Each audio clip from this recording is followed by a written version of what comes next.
Dito isso, abra a Bíblia em João capítulo 15. Vamos avançar mais um pouco. Já cobrimos 2/3 deste livro fantástico, livro que foi escrito para nos mostrar quem é Jesus. E depois de descoberto quem é o Senhor Jesus, a Bíblia espera que você então tenha fé nele e assim seja salvo.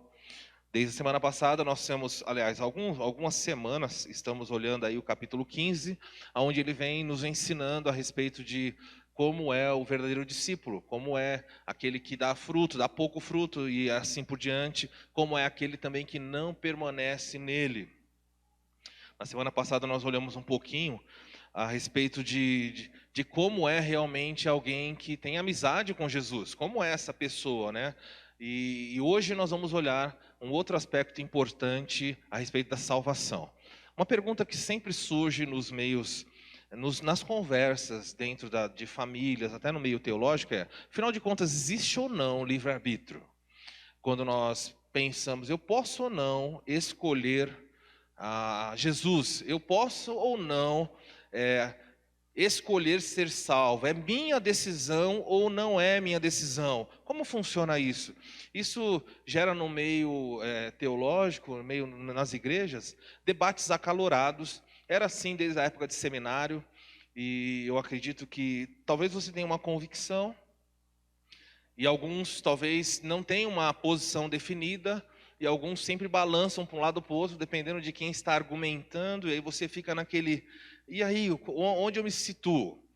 E a Bíblia, ela procura apontar o caminho correto, e ela apresenta verdades, nem sempre ela espera que você entenda, ela espera que você creia. Há muitas coisas na Bíblia que nós não conseguimos de maneira inteligível explicar, mas isso não significa que aquilo é mentira.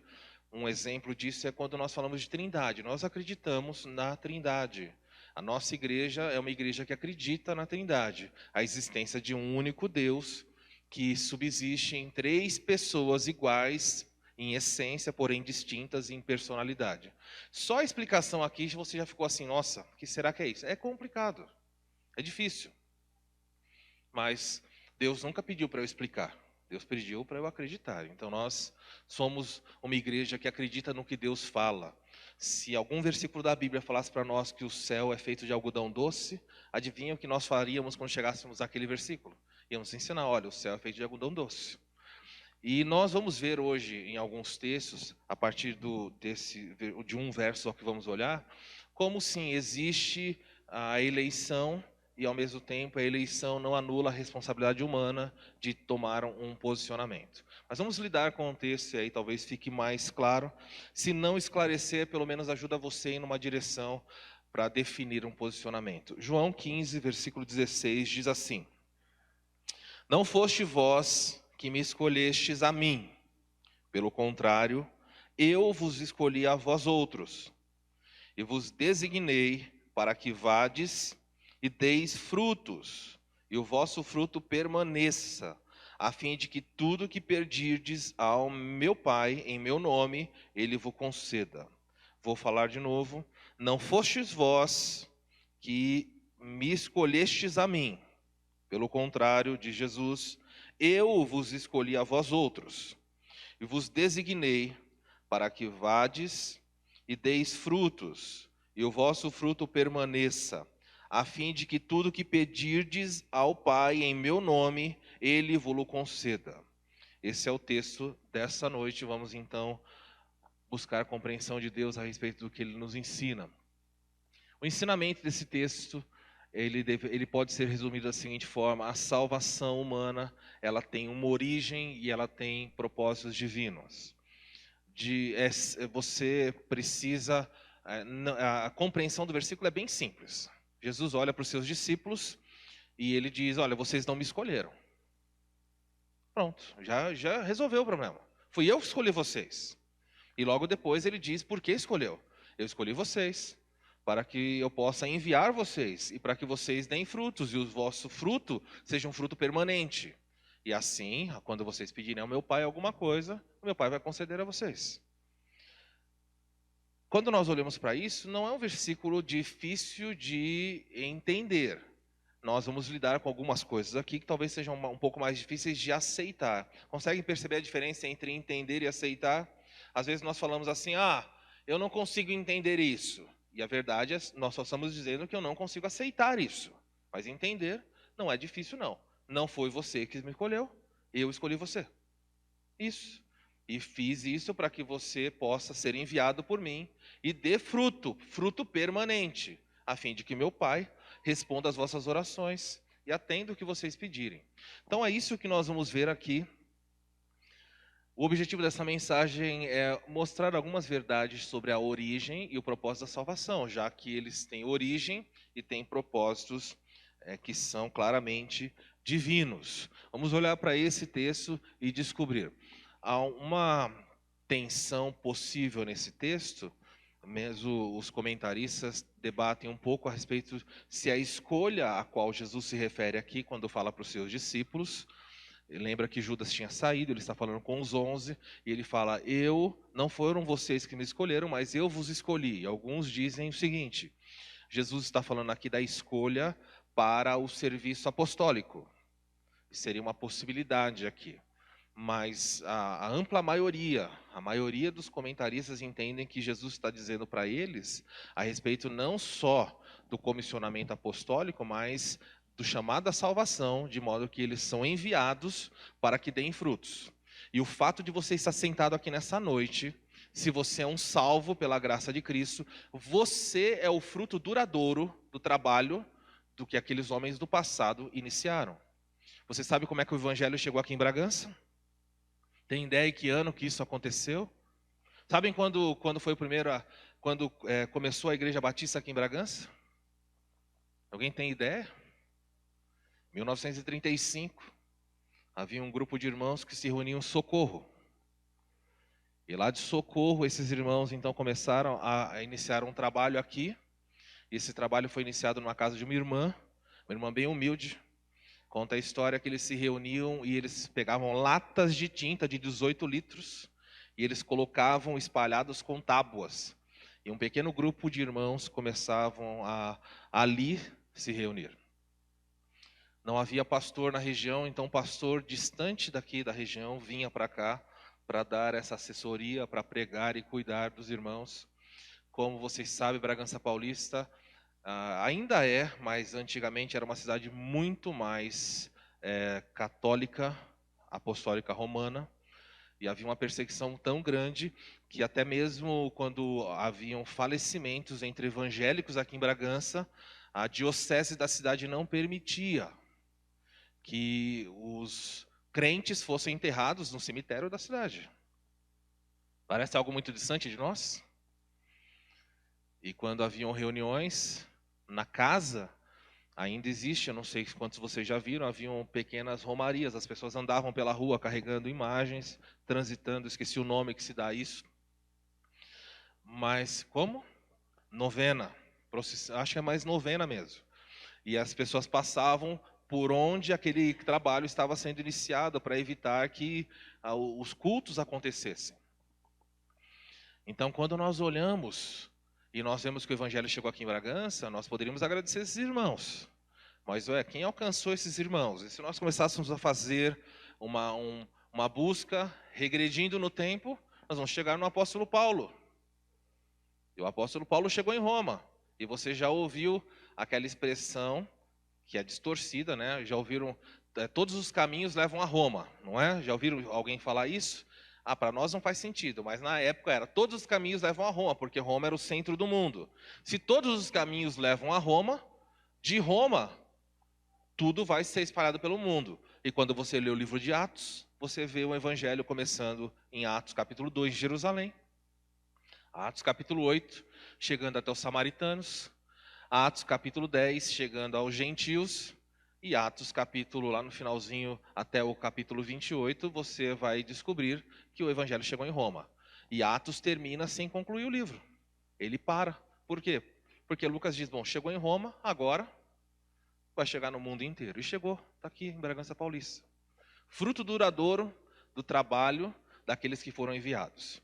Então nós entendemos nesse texto dessa noite que Jesus não só apenas chamou os 11 para o serviço apostólico, mas está falando de um chamado salvífico para que eles fossem enviados a servir. E isso continua valendo para cada um de nós. Vamos ver nesse texto aí algumas lições importantes, se existe ou não o livre-arbítrio para a salvação. Afinal de contas, quando nós falamos o termo ou a expressão livre-arbítrio, nós, no meio teológico, estamos se referindo sempre à salvação. Nós nunca dizemos que o ser humano não tem capacidade de livre escolha. Você escolheu a calça, a roupa, o perfume, você escolheu o horário que ia chegar, isso estava dentro da sua esfera de escolha. Quando nós falamos de soberania de Deus, nós estamos falando sobre o critério específico relacionado à salvação. Ok? Então, não, Deus... As pessoas, mas então nós somos robôs? Não, nós estamos falando sobre salvação. Esse é o campo semântico que a palavra da eleição de Deus deve ser entendida à luz da Escritura. Vamos ver então, quanto à sua origem, em primeiro lugar, a Bíblia diz que ela não resulta de uma livre escolha humana. Olha para o texto aí, veja se você descobre como é, ou aonde está, porque é um versículo só, né? Qual é a parte do versículo que mostra que a salvação não depende de uma escolha humana? Consegue identificar isso fácil? O que Jesus disse, qual é o primeiro pedacinho do versículo? Não foram vocês? Ponto. Ele toda hora lembrava os discípulos, não, vocês não me escolheram não. E os crentes da atualidade, muitos crentes olham e falam, não, mas um dia alguém falou comigo e eu ali usei meu intelecto e eu olho e falo, nossa, como eu tive capacidade, que sorte, ou como eu fui alguém sábio o suficiente para aceitar a mensagem do Evangelho. Jesus disse, não foram vocês, não partiu de vocês. O ser humano, a Bíblia diz que está morto nos seus pecados. Eu acredito aqui que, com exceção talvez dos menorzinhos, todos nós já estivemos num velório. E é muito bonito, é muito vívida a mensagem quando Paulo diz em Efésios capítulo 2, vocês estavam mortos nos vossos pecados e delitos. Seria cômico ou trágico você chegar num funeral, chegar perto de um corpo que estava ali inerte e começar a falar para ele, você quer sair daí? Olha, você não gostaria de levantar? As pessoas iam olhar para você e iam achar estranho. Mas eu tenho certeza que você já viu pessoas falando com mortos, não viu? Nunca viu no funeral que as pessoas, às vezes, debruçam sobre o corpo de alguém e falam com o falecido ou a falecida? Eu já vi isso muitas vezes. A pessoa chega, por que você fez isso? Está falando ali com aquele corpo. Eu sei que é um desabafo, um destempero emocional, mas aquele corpo, ele não pode mais ouvir. Não há a menor chance de reação. Não estou falando de pessoas que estão em coma, mas estou falando, a Bíblia nos chama de mortos espirituais. E nesse sentido, você não pode entender, você não pode atender o convite de Deus. É preciso que Deus primeiro tenha que interagir com você, para que você então responda ao chamado dele. Então você sabe que sim, há um papel da responsabilidade humana, mas Deus iniciou primeiro. Não resulta de uma livre escolha, não foram vocês que me escolheram. Isso nunca nega, para deixar bem claro, o fato de nós sabermos que o homem não escolheu Deus, isso não anula a decisão voluntária dos discípulos em seguir Jesus ao serem chamados. Quando Jesus fala isso, ele apenas enfatiza que a causa principal, a origem da salvação, não estava neles. Todos vocês que são salvos, que estão aqui, algum dia tomaram a decisão por Cristo. Mas a pergunta é, por que vocês tomaram essa decisão? Como é que vocês tomaram essa decisão? Porque há pessoas que frequentam a igreja mundo afora, e ouvem as mensagens e continuam com os olhos fechados. Há pessoas que vêm à igreja domingo após domingo por motivos os mais bizarros possíveis. Há pessoas que vêm com uma motivação correta. Mas há pessoas que vêm à igreja porque querem ficar ricos. Há muitas igrejas em que as pessoas entram, frequentam durante o tempo, com o intuito de serem agraciadas com Deus, com riqueza. Outros frequentam a igreja com o intuito de encontrarem um relacionamento amoroso. Comum isso acontecer. As pessoas vêm à igreja, o rapaz procurando a moça, ou a moça procurando o rapaz. Olha, não é errado procurar dentro do povo de Deus um crente procurando um outro crente. Não tem nada de errado. Mas essa não é a motivação para vir à igreja. Há pessoas que vêm à igreja por motivação sentimental. Eu preciso, então eu vou procurar ali.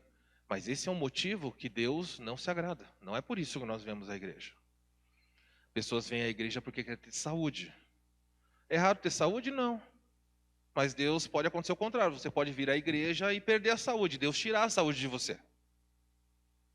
O fato é que todos nós sentados aqui nessa noite, Deus olha para o nosso coração e sabe exatamente a sua motivação, porque você está aqui. As pessoas em volta não sabem, mas Deus avalia. E sabe de uma coisa? Somente os verdadeiros chamados por Deus, eles perduram. Aqueles que vêm por motivos fúteis, eles permanecem um tempo e depois vão embora. Eu cansei de ver isso na igreja cristã. Pessoas que não permanecem. E elas saem por duas razões. Ou elas saem porque conseguiram o que buscavam, queria ficar rico, ficou, vai embora, não preciso mais de Deus. Precisava de saúde, minha saúde restaurou, fui embora, não preciso de Deus. Busquei um relacionamento, encontrei, vai embora, e não precisa mais de Deus, e às vezes até pior, leva alguém da igreja. É triste ver isso. Por isso você moça, você rapaz que está aqui na igreja, ouça isso, há pessoas que vêm na igreja pescar. Então você tem que ter um coração. Às vezes você olha e fala, a resposta de Deus chegou, e não é a resposta de Deus não. Toma cuidado. As pessoas saem porque conseguem, ou depois saem por quê? Porque não conseguiram, Deus não a deu. Enfim, tanto aqui nessa igreja não aconteceu nada.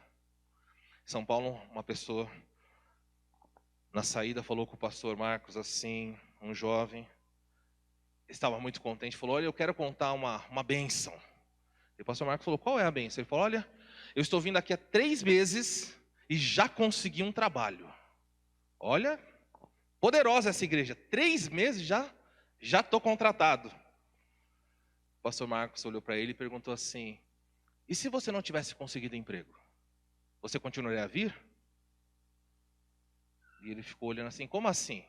Ele falou, porque não tem nada a ver. Você veio à igreja e Deus te deu um trabalho, a sua motivação está completamente desvirtuada. Há pessoas aqui que já perderam o emprego, porque, aliás, às vezes você perde o emprego porque você vem à igreja. Às vezes você perde relacionamentos em vez de conseguir porque você vem à igreja. Motivação correta, mas você precisa entender que a salvação não parte de nenhum de nós, a escolha por Jesus. Olha o que a Bíblia diz. Desde o Éden isso acontece, nós não estamos buscando Deus. Assim que o homem e a mulher pecaram, olha o que acontece em Gênesis capítulo 3, versículo 8 e 9. Quando soprava a brisa do entardecer, logo após o pecado de desobedecer a Deus, olha o que acontece. O homem e sua mulher ouviram o Senhor, escutaram o chamado de Deus. E o que aconteceram? Ouviram o Senhor caminhando pelo jardim e se esconderam dele. Então o homem não está buscando Deus. O homem pecou, o homem foge de Deus. É sempre assim, desde o Éden, não há novidade. Então eles se colocaram entre as árvores, então o Senhor Deus o chamou e disse para Adão, e perguntou, onde você está? Não porque ele não soubesse, mas para enfatizar para Adão, Adão, por que você está escondido?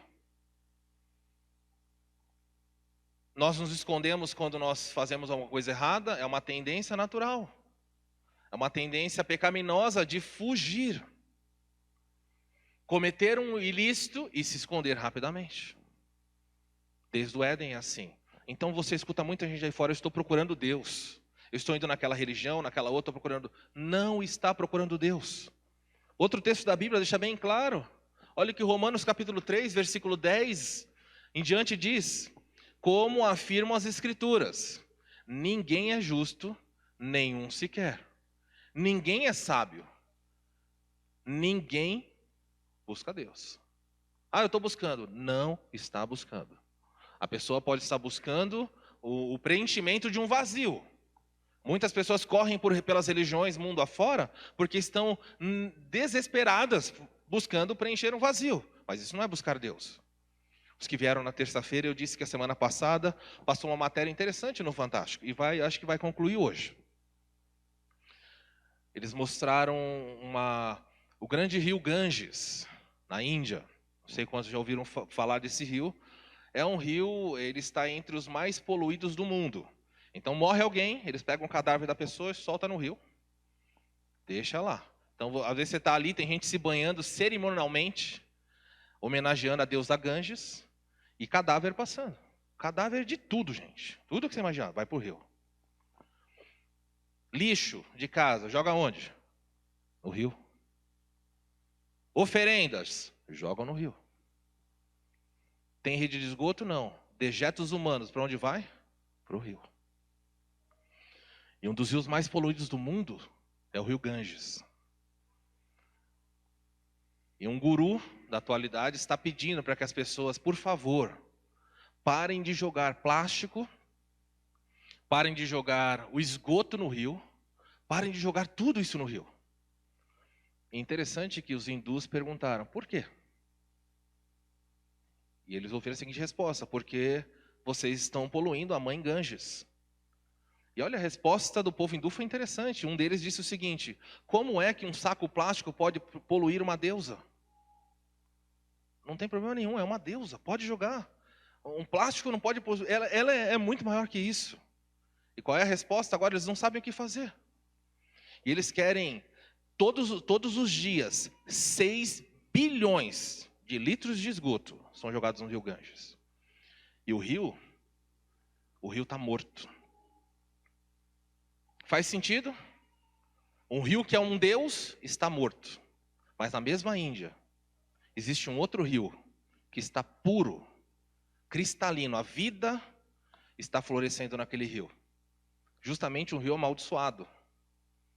Conta a história que uma rainha, que quase foi violentada nas margens desse rio, amaldiçoou qualquer pessoa que bebesse da água daquele rio, seria amaldiçoada por toda a eternidade. E nenhum hindu bebe daquele rio. Ninguém tem contato com aquele rio. Adivinha o que aconteceu com o rio? Ele ficou puro. Os peixes e a vida floresceram. É um paradoxo interessante aqui. O rio maldito é o rio limpo. E o rio Deus é o rio morto. Mas por que eles fazem todas aquelas coisas naquele rio, mesmo no rio poluído, bebem aquela água, se banham com aquela água? Se você perguntar, eles falam, eu estou buscando Deus. Eles não estão buscando Deus. Em todas as culturas, as pessoas buscam Deus das mais diferentes maneiras. Mas tudo o que elas estão tentando fazer é preencher um vazio que todos nós temos. E mesmo aqueles aí fora que não estão buscando a Deus com esse nome, elas estão tentando preencher o seu vazio com trabalho, estão tentando preencher o vazio com relacionamentos, estão tentando preencher o vazio com vícios, seja ele das mais múltiplas naturezas, vícios sexuais, vícios de álcool, vícios de drogas. Mas isso não é buscar Deus. Porque a Bíblia diz que ninguém busca Deus. Todos se desviaram e todos se tornaram inúteis. Ninguém faz o bem, nenhum sequer. Por isso Jesus falou, não foram vocês que me escolheram, porque vocês não teriam a menor condição de dar esse passo. Por que eu estou falando isso?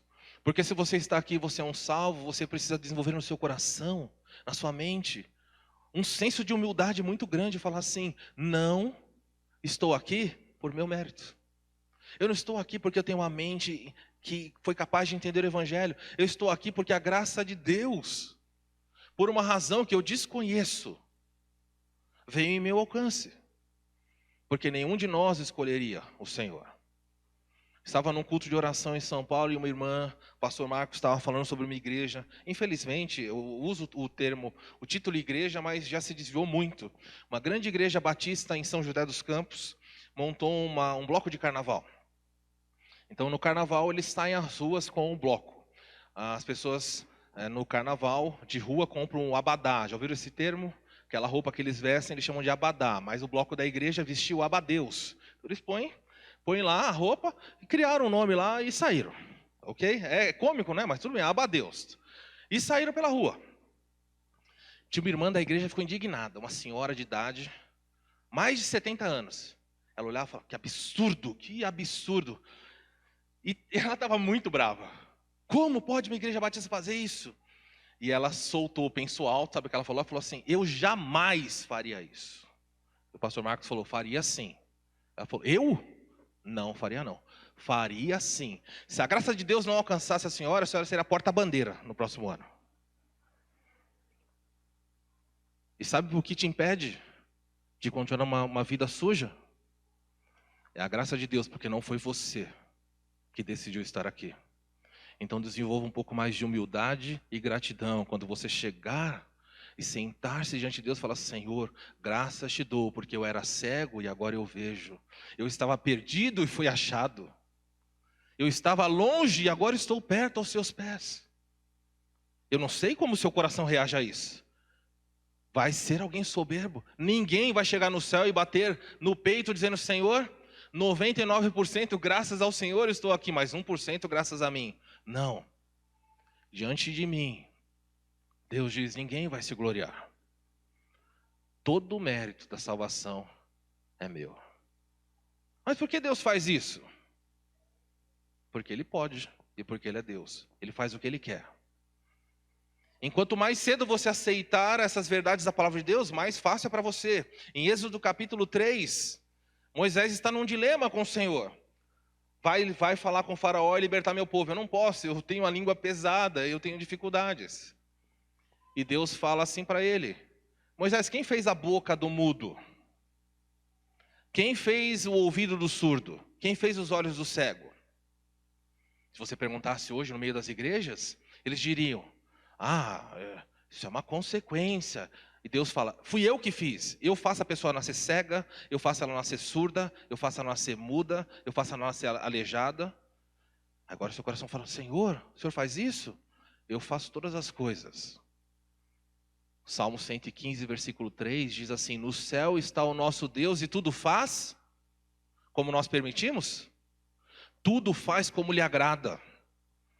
Jó capítulo 42, diz assim, os seus primeiros versículos, bem sei que tudo podes e nenhum dos teus desígnios pode ser impedido. Seus planos vão se cumprir. Em Efésios capítulo 1, versículo 11, ele fala assim que Deus faz todas as coisas segundo o conselho da sua vontade. Ele não consulta você.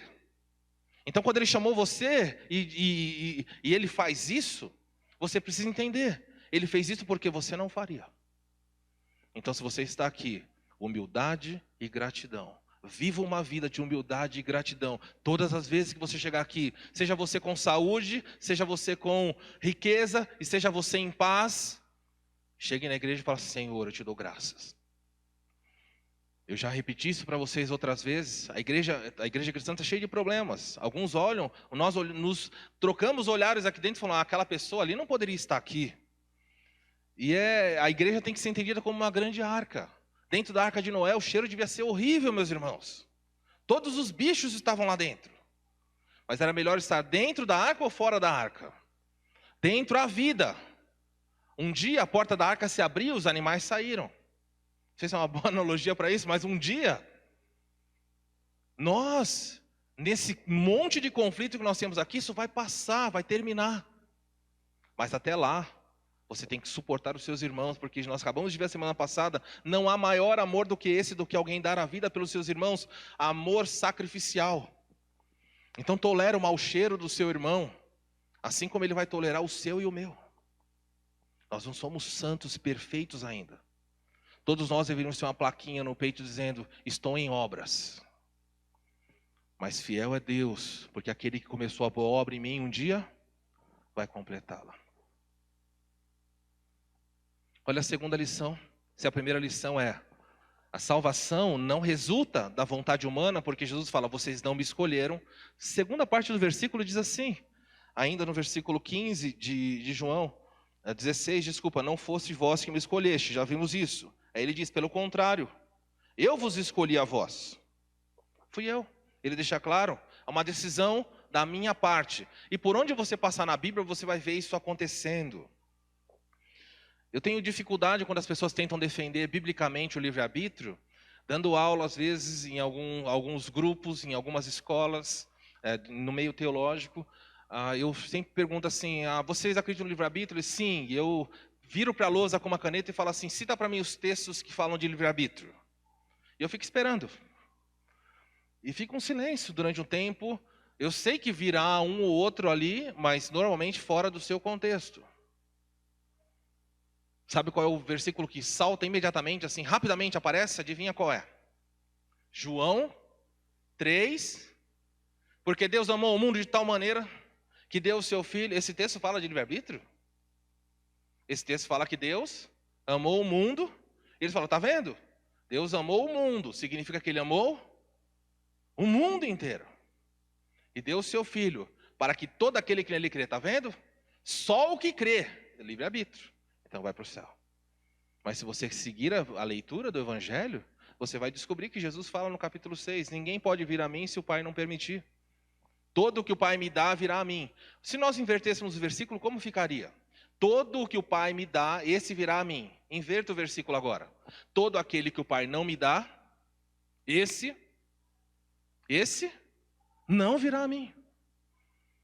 Viu como a Bíblia ela resolve essas questões? Então, quando você prega o Evangelho para alguém, pregue com toda a convicção, com todo amor, com todo empenho, como se dependesse de você. Sabendo que não depende. Se Deus não chamar. Eu falo com tristeza porque às vezes Deus, talvez seja o seu contexto de vida. Às vezes Deus chama a esposa e não chama o marido. Às vezes Deus chama o marido e não chama a esposa. Às vezes eu chamo os filhos e não salvo os pais.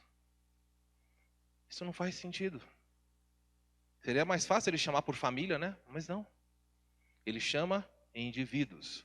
Então ninguém aqui pode salvar outra pessoa. O fato de crer nisso traz no meu coração muita tranquilidade. Quando as minhas filhas eram menores, eu sentava a fazer devocional com elas. E sempre há uma fase da vida que surgem as dúvidas. Eu sou ou não sou salvo? O que eu faço para ser salvo ou não? E eu falava, olha, a salvação você tem que reconhecer que é pecadora. Cristo morreu por pecadores. Você crê nisso? Ah, eu creio. Então, você é salvo. Agora tem que ter evidências de que isso foi verdadeiro. Mas e se eu não for? Se eu não for salvo? Se você não for salvo, você vai para o inferno. Não, mas eu não quero ir para o inferno. Então, faz o que a Bíblia falou. Crê em Jesus de todo o teu coração. Mas como eu vou ter certeza se eu aceitei ou não? A Bíblia diz em Romanos que o Espírito de Deus, ele fala conosco. Ele se comunica com nós, ele começa a dar certeza, dar convicção. E das razões pelas quais você sabe que é um crente é, Deus ensina os seus filhos, você tem aprendido? Você tem capacidade de, Deus está alimentando você, você está se desenvolvendo? Ou você só vem à igreja? Se Deus alimenta você, é porque você é filho. Se há desenvolvimento, é porque você é filho. Quando você peca, o que acontece no seu coração? Vem tristeza, vem arrependimento? Você tem pedido perdão? Isso é evidência. Você tem fome de ler a palavra de Deus? Ah, não. Cuidado. Você tem vontade de falar com Deus? Não. Não? Você não lê? Não ora? Não tem vontade de estar com o povo de Deus? Então faz por quê? Às vezes eu falava com uma pessoa, ela falou para mim assim, nós estávamos falando sobre exorcismo, ela disse, para de falar disso, eu tenho medo.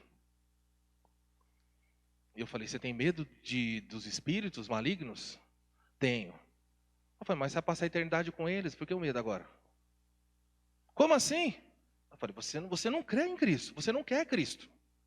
Por que você tem medo de algo agora, achando que você vai fugir?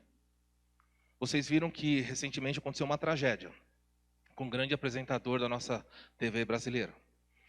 E certamente o povo brasileiro fica triste quando isso acontece. Ninguém se alegra com esse tipo de coisa.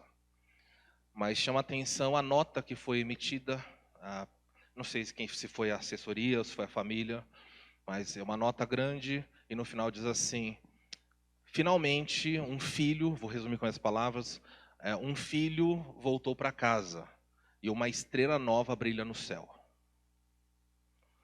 É bonito nós ouvirmos isso, mas voltar para Deus, se encontrar com Deus é algo que é reservado aos filhos.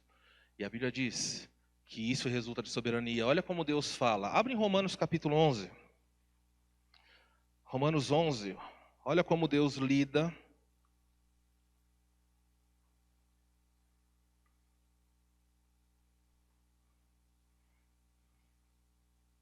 Romanos capítulo 11, entre tantos outros textos, são textos que mexem conosco.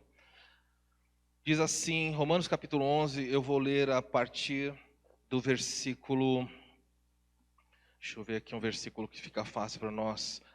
Na verdade, lê o capítulo 9. Romanos capítulo 9. Romanos capítulo 9, versículo 11. Ele vai tratar sobre Rebeca, e ela está grávida, e ela está esperando 2 filhos, Jacó e Esaú. 2 crianças estão no ventre dessa mulher. E o texto diz assim, versículo 11 do capítulo 9 de Romanos. Ainda não eram os gêmeos nascidos, ou significa que eles estavam intrauterinos, eram fetos. Ainda não haviam gêmeos nascidos, e nem tinham praticado bem ou mal. Ou seja, não tinham feito prática aqui, não é que eles não eram pecadores, eles não tiveram capacidade de praticar. E uma pessoa dizendo que eles praticavam sim, porque dentro do ventre eles brigavam. Aí haja paciência, né? Mas a Bíblia está dizendo, eles não tinham praticado bem ou mal. E o que acontece? Para que o propósito de Deus quanto à eleição prevalecesse, vou repetir, para que o propósito, a vontade de Deus quanto à eleição, quanto à escolha prevalecesse, ele diz, não por obras, mas por aquele que chama. Então ele chama alguém. Já fora dito à mãe, o mais velho será servo do mais novo. Como está escrito, eu amei a Jacó, porém me aborreci de Esaú. Mas são 2 bebezinhos no ventre. Deus falou, eu me agrado de você e me aborreço de você. E Deus falou, o mais velho, eu me aborreci dele, e o mais novo me agradei. Se você é como eu, você já começou a ficar incomodado, não é? Como você chamaria isso? Se uma mãe falasse para você, eu estou grávida de gêmeos. Eu fiz ultrassom, é um menino e uma menina. Eu gosto do menino, a menina não gosto não. Seja sincero. O que você pensaria imediatamente da mãe? Hã? Você vai falar, como assim? Fala, detesto esse menino, ama a menina. Você, no seu coração, já, nossa, que coisa ruim de falar. Não fala assim, não seja malvada. E a Bíblia vem e escreve para você numa boa. Deus olhou e desagradou de um e agradou o outro. Ele continua, se agradou do outro. Assim que você ouve isso, você pensa, é injusto. Paulo sabe disso, por isso ele escreve o verso 14. Que diremos, pois? A injustiça da parte de Deus, ele mesmo responde, de modo nenhum. E aí Paulo então lembra do passado lá em Êxodo, e ele diz assim, pois Deus disse a Moisés, quando Moisés foi falar com o faraó, eu terei misericórdia de quem eu me aprouver ter misericórdia. E vou me compadecer de quem eu quiser ter compaixão. Eu sei que esse é um tipo de Deus que as pessoas não gostam de ouvir ou ensinar, mas é isso que ele está falando. Eu vou ter compaixão de quem eu quiser. Por quê? Porque eu fiz. Eu decido, não vocês. Eu fiz. E se eu quero salvar um bebê e o outro não, fui eu que fiz os dois. Você não fez nada, você não deu alma, você não formou o corpo, fui eu. Agora, por que ele fez isso, eu não sei. Então, se você está aqui e você é um escolhido, deveria já no seu coração muita gratidão e muita humildade. Porque nós não sabemos a razão de fazer isso. Ele continua. Verso 16.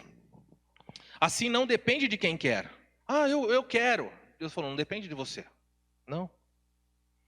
E nem também não depende de quem corre para encontrar isso. Mas depende de Deus usar da sua misericórdia. Deus dá misericórdia quando Ele quer. E eu poderia citar muitos textos aqui. Jonas capítulo 2, versículo 9, diz assim, ao Senhor pertence a salvação. Ele salva quem Ele quer. Quantas vezes no Evangelho de João você viu Jesus, até mesmo na distribuição da sua graça, Ele agia de uma maneira com um e com o outro não. Por exemplo, Ele entrou num lugar onde tinha muitos doentes. E Ele foi especificamente num homem há 38 anos doente e curou esse e saiu do lugar, deixando um monte de gente doente lá. Por que Ele fez isso? Ele não explicou para ninguém. Ele fez milagres E o povo não acreditou, e ele diz assim, ai de ti, ai de ti. E ele faz um pronunciamento contra aquela cidade dizendo assim, se os milagres que eu fiz aqui tivessem sido feitos naquelas outras cidades, aquele povo se converteria. Vou repetir, Jesus falou, olha, esse milagre que eu fiz aqui, ele é tão forte, tão grande, que se eu tivesse feito lá, toda a cidade se converteria. E a pergunta que surge é, por que o senhor não foi fazer lá? Porque eu não quero que toda aquela cidade se converta, não vou lá. Mateus capítulo 13, por que o senhor está falando parábola? Eu estou falando para que eles não entendam. E para que eles não se convertam. E se isso mexe com você, é assim mesmo, mexe com cada um de nós. Nós não estamos falando de teologia fácil. Isso daqui é uma teologia que desce raspando, machucando. Não é agradável. Não é fácil, mas é a verdade. Enche mais igreja se eu falar assim, pregue à vontade, cada um de vocês sem livre acesso. Cada um de vocês decide. Olha, Jesus está chorando, velando, implorando para que você venha. Aceite Jesus. Eu já vi frases em carro, dê uma chance para Jesus. A Bíblia não apresenta assim. Ela apresenta um Jesus sentado num alto trono. E você que tem que se humilhar e implorar, tem misericórdia de mim. Ser propício a mim. Senhor, vocês lembram de quando Jesus estava passando pelo caminho da cidade de Jericó? E havia cegos ali, 2 cegos. O texto fala para nós que Jesus passou por eles. E o cego só vê aquela movimentação, escuta a movimentação e pergunta, o que está acontecendo? E alguém diz para ele, é Jesus.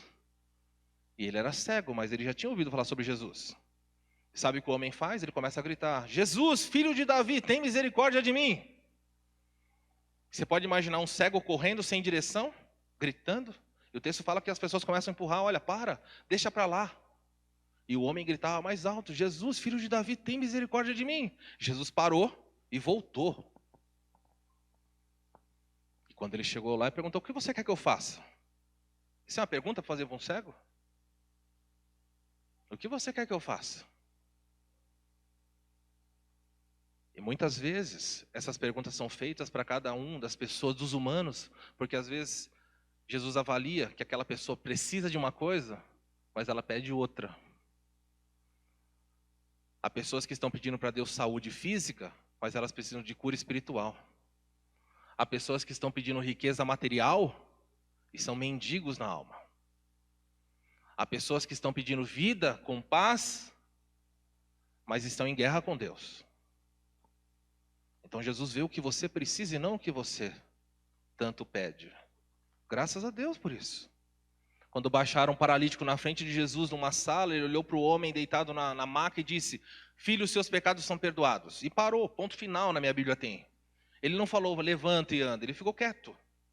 E o texto diz que ele só curou aquele homem, ele curou, as pessoas baixaram ele ali porque queriam a cura física. Mas Jesus curou a alma dele. Você tem fé, vou salvar você.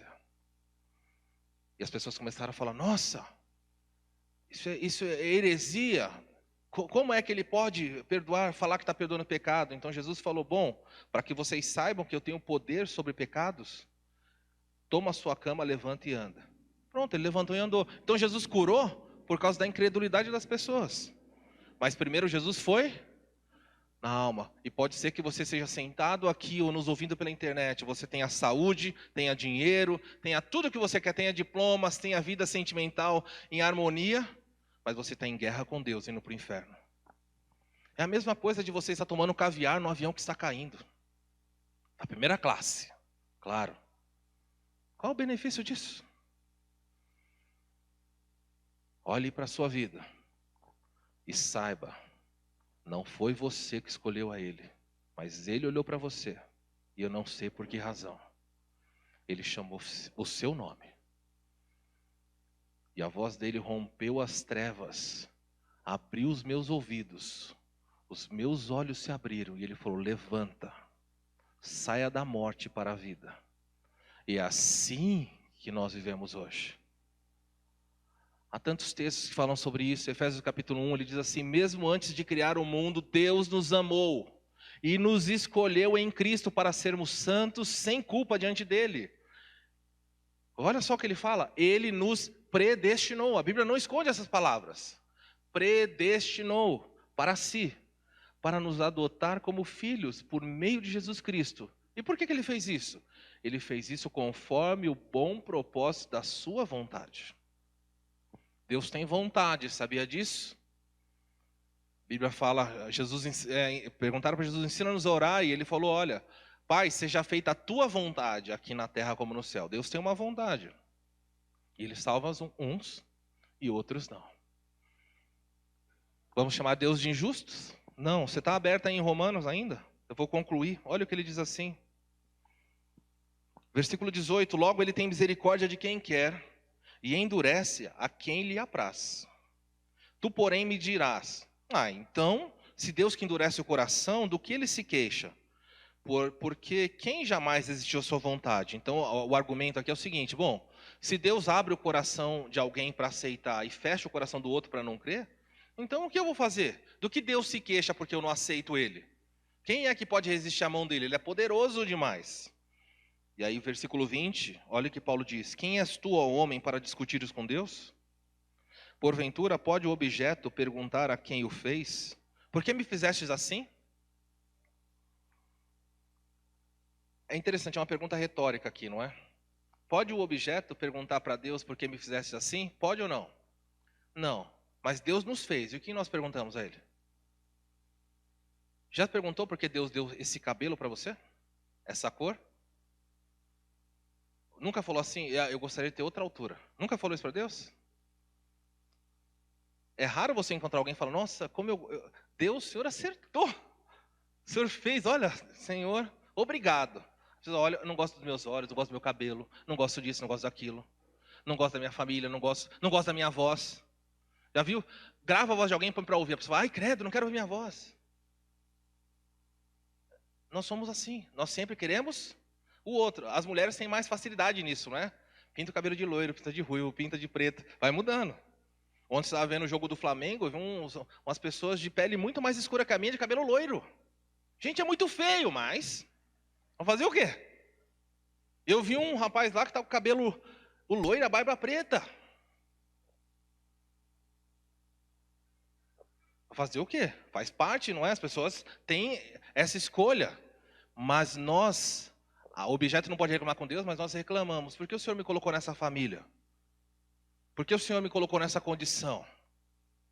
Reclamamos com Deus, mas não dá para explicar isso aqui.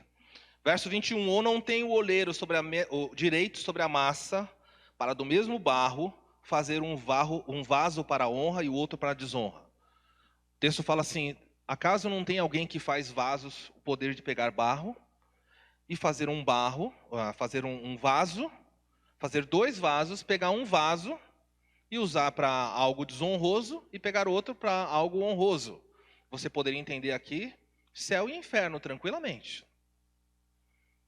Sabia que Deus fez pessoas para serem destruídas? Senhor, não pode fazer isso. Claro que Ele pode. Ele pode e faz. Verso 22. Que diremos, pois, se Deus querendo mostrar a sua ira... Deus é amor, não é? Mas Ele não é só amor. Como Ele manifesta o seu amor? Ele fez o céu. Às vezes fala que Deus é ira. Como Ele manifesta a sua ira? No céu Ele vai manifestar a ira? Não. Existe um lugar onde a ira dele se manifesta. Deus é amor eternamente. Mas a Bíblia fala que Deus também é ira eternamente. Onde essa ira se manifesta? Onde ela vai aparecer? Você precisa de um lugar. E o texto fala que Deus, querendo mostrar a sua ira, Ele queria mostrar. Suportou com muita paciência os vasos da ira preparados para a perdição. É assim que está na sua Bíblia? Deus preparou pessoas para a perdição. Mas verso 23 fala, a fim também de que desse a conhecer as riquezas da sua glória em vasos de misericórdia, que preparou de antemão, os quais somos nós, a quem também chamou, não só dentre os judeus, mas dentre os gentios. Então Deus usou de misericórdia com algumas pessoas e de ira com outras. Um dos textos que as pessoas não gostam de ler é Provérbios capítulo 16, versículo 4. Diz assim, que Deus faz todas as coisas para um determinado fim. Provérbios 16, 4. Deus faz todas as coisas com um determinado fim, até o ímpio para o dia do juízo. Gente, é muito forte isso. Por que ele não salvou Judas? Porque ele fez Judas para ser condenado. Simples assim. Não é fácil de aceitar, entender Ele falou, você sim e você não. Esse é o Deus da Bíblia, um Deus soberano. Efésios 1, pois Ele nos predestinou conforme o seu plano, e faz com que tudo ocorra de acordo com a sua vontade. Todas as coisas. E eu poderia passar por tantos textos da Bíblia. Textos e mais textos mostrando que Deus não pede conselho para ninguém. Ele faz o que Ele quer, como Ele quer. Esse é o Deus da Bíblia. Se alguém diminuir esse Deus, não é esse Deus aqui da Escritura. O Deus da Escritura vendo um Deus dessa magnitude, que tem tanto poder, o que gera no coração das pessoas? O que deveria gerar? Temor. As pessoas vão implorar, Senhor, por favor, tem misericórdia de mim. Mas quando nós colocamos Jesus como um mendigo, Jesus pedindo, por favor, me aceita, por favor, vem ficar comigo, eu sou tão triste aqui no céu, eu preciso tanto de vocês. Esse Cristo que o mundo está vendendo aí, não é o Cristo da Escritura. Porque Jesus está muito acima disso. Deus poderoso, que deve ser buscado. Buscai ao Senhor enquanto se pode achar, invocar enquanto Ele está perto. Vocês, Efésios 2:8, vocês são salvos pela graça, por meio da fé. Olha lá de novo, como Jesus falou, não foram vocês que me escolheram, mas eu escolhi. E isto, a graça e a fé, não vem de vocês. É um dom, é uma dádiva de Deus, é um presente. Você está aqui e é salvo, porque Deus te deu um presente. Deus decidiu dar para você. E quando Ele deu para você, Ele deu fé para que você recebesse. Então nossa responsabilidade é aceitar aquilo que Ele nos entrega. Essa é a sua responsabilidade. Então veja muito bem como você tem andado nessa vida, porque as oportunidades têm passado dia após dia, diante de muitas pessoas. Deus está dando a sua graça, a porta da graça ainda está aberta, mas ela não estará aberta para sempre não. Até mesmo para o serviço cristão, nós falamos de salvação, até mesmo para o serviço, isso é definido por Deus. Olha o que Paulo diz, eu, Paulo, apóstolo de Cristo Jesus, pela vontade de Deus. Quem decidiu que Paulo ia ser apóstolo? Deus. Paulo teve livre-arbítrio para falar que não queria? Paulo estava procurando Jerusalém para adorar a Deus? Não, ele estava indo matar crentes. Deus derruba ele, Jesus derruba ele e fala, entra na cidade e lá te dirão o que fazer. Paulo, apóstolo pela vontade de Deus. João 6, então disse Jesus, até os inimigos são escolhidos por ele. Então Jesus disse, eu escolhi vocês, 12, mas um de vocês é o diabo. Então por que o Senhor escolheu? Porque eu quero. Eu quero um traidor aqui. E deu para Judas o direito de ser tesoureiro. Cuida do dinheiro. Mas ele é ladrão. Ele que vai cuidar do dinheiro. Deixa ele aí. Por quê? Porque eu faço o que eu quero. Com quem eu quero. E se esse Deus da Bíblia não te agrada, então você tem que procurar um outro. Porque esse Deus aqui é grande demais. Convém que ele cresça. E que eu e você vamos a diminuir. Nós somos súditos. A cristandade no Brasil está acostumada a tratar Jesus como um garçom. Estala os dedos e fala, eu quero isso, quero aquilo, faz isso, faz aquilo. Esse não é o Deus da Bíblia. É um fantoche, um espantalho que criaram. O Deus da Bíblia é um Deus poderoso.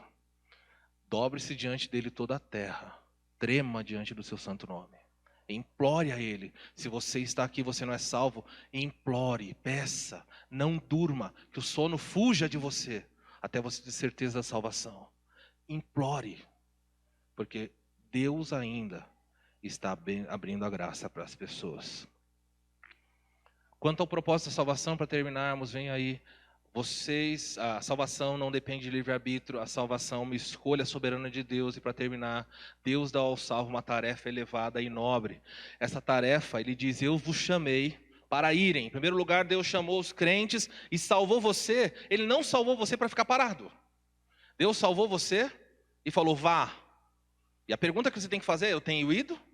Existem duas formas de você ir.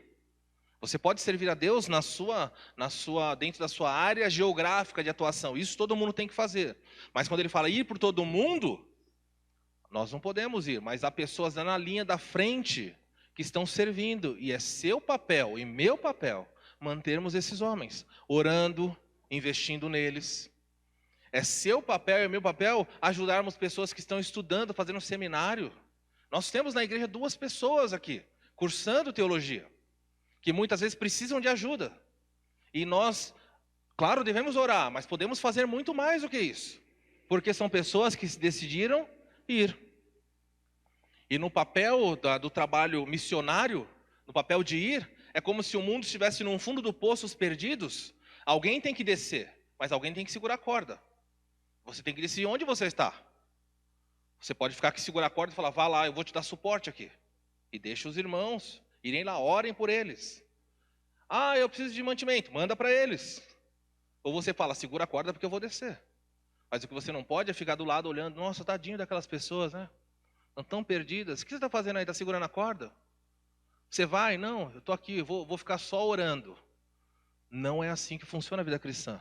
Deus nos salvou para ir. Em segundo lugar, Ele diz para que vocês produzam frutos duradouros. E esses frutos duradouros aqui, é claro que a Bíblia fala do fruto do Espírito, por exemplo, em Gálatas, mas não é isso que ele está falando. Fruto duradouro é um fruto que perdure por toda a eternidade. Parece que o que Jesus tem em mente aqui é realmente a salvação de pessoas. Eu tenho uma pergunta para você. E não uma pergunta acusadora, mas uma pergunta talvez incômoda. Quando você chegar no céu, haverão pessoas que vão te agradecer por você ter influenciado para que elas fossem salvas? Você consegue lembrar de alguém e falar, nossa, Senhor, olha, eu tenho certeza que aquela pessoa, eu realmente trabalhei para que eles dessem, para que ele fosse o meu fruto. É assim. Porque o fruto duradouro não é algo que vai só durar nessa vida. Tem que suplantar. O que é que você tem acumulado como tesouro? Parece que os crentes muitas vezes vivem como se a vida eterna fosse aqui na terra. Jesus falou, não acumulem tesouros aqui. Acumulem lá. Se você acumular aqui, o ladrão rouba. A traça, ela destrói. Mas coloca tesouro lá no céu. Vai enviando gente para lá. Fantástico esse trabalho que nós temos que desenvolver. Avalie aí quantos frutos duradouros você tem construído ou dado. E ele diz assim, eu envio vocês para irem, produzirem frutos duradouros, para que vocês dependam sempre do meu Pai. E quando vocês dependerem do meu Pai, eu espero que vocês recebam o que pedirem em meu nome. Quando nós estamos trabalhando para Deus, quando nós estamos dando frutos duradouros, quando nós estamos empenhados em cumprir exatamente aquilo que Ele pediu para nós, Deus tem alegria em responder às nossas orações. Quando foi a última vez que você orou a Deus falando, Senhor, me deixa dar frutos para a Tua glória. Senhor, me ajuda a frutificar, torna a minha vida um instrumento para que outras pessoas conheçam a Cristo como Senhor e Salvador. Seja eu a pessoa que vai arar, seja eu a pessoa que estou colocando a semente do Evangelho, seja eu a pessoa que está regando, ou seja eu a pessoa que vai colher. Por favor, usa a minha vida. Não me deixa transitar por aqui, por meio de coisas inúteis, que no final não vão ter valor eterno. Podem até ser boas, mas não vão ser algo que vão ser considerados para a eternidade. Olha o que esse texto diz aqui. Você tem ido por ele, nós vamos terminar. Jesus se aproximou deles e disse, toda a autoridade foi dada no céu e na terra. E aí Jesus disse para os seus discípulos, vão e façam discípulos de todas as nações, fazendo ou batizando em nome do Pai, do Filho e do Espírito Santo. Ensinem a esses novos discípulos. Esse é o papel, esse é o ir que ele pediu. Outro texto, Efésios capítulo 2, pois nós, os crentes, os salvos, somos obras-primas de Deus, criados em Cristo Jesus, a fim de realizar as boas obras que Deus de antemão preparou para nós. Vá andar pelo caminho, fala, Senhor, por onde eu tenho que ir hoje? E vá naquela direção, os frutos vão aparecer. Último texto, ele vai falar aqui sobre brilhe a vossa luz, para que o mundo veja as vossas boas obras e glorifique ao Pai que estás no céu. A aplicação do texto. Se você é um salvo, então louve a Deus, como eu falei, de humildade e gratidão. pois o seu arbítrio, a sua escolha, a decisão pessoal, jamais poderia obter a salvação oferecida. Só Deus glória, humildade e gratidão. Todos nós um dia decidimos, mas você só pode decidir, crer, se Ele escolher você. Se Ele não te chamar, você não vai aceitar. 2. Você ainda está perdido? Então clame a Deus. Implore para que Ele lhe conceda a graça que salva. Ele ainda pode chamar o seu nome, então clame. Ah, pastor, eu sou salvo, mas tem alguém na minha casa que não é. Clame por ele. Clame por ele. Talvez ele não vai clamar. Clame por ele. Implore a Deus, Senhor, chama o meu filho, chama o meu marido, chama o meu pai. Ore, chama o meu funcionário, meu vizinho. Clame você. O que Deus vai fazer eu não sei, mas faz o seu papel. E por fim, avalie a sua vida e veja se ela produz os frutos duradouros. Ore a Deus, pois só Ele pode produzir isso em sua vida. Vamos orar. Feche seus olhos um instante.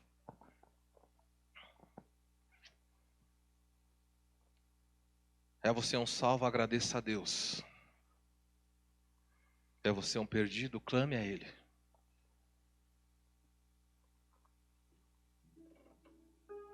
Acaso um morto poderia se levantar? Será que porventura um escravo poderia decretar a sua libertação? Será que um cego pode dar a si mesmo visão? Será que alguém escolhe salvação?